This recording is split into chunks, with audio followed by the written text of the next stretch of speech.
આપણે એમનામાંથી સબક શીખવાનો છે કે જે 25 વર્ષમાં આટલું સમાજ માટે ને કે દેશ માટે કરી ગયેલા હોય તો આપણે તો ઘણા ઉંમરના છે તો આપણે કંઈક ને કંઈક કરવું પડે આપણા સમાજ માટે આપણા દેશ માટે ભાઈઓના એની સાથે બહેનો પણ તૈયાર હોવી જરૂરી છે કારણ કે બે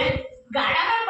પૈડા બે હોય તો જ ચાલી શકે તેવી રીતે સ્ત્રીઓ પણ ભાઈઓને સહકાર આપવો પડે નહીં કે આપણા ભાઈઓ જેથી મારી બહેનોને જે અત્યારે જે સાંભળે છે ભાઈઓ તેમને પણ કહું છું કે બહેનોને પણ આગળ લાવો શરમાવાની કોઈ જરૂર નથી કારણ કે ભવિષ્યમાં હવે હા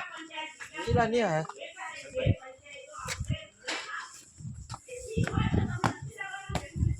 ખાના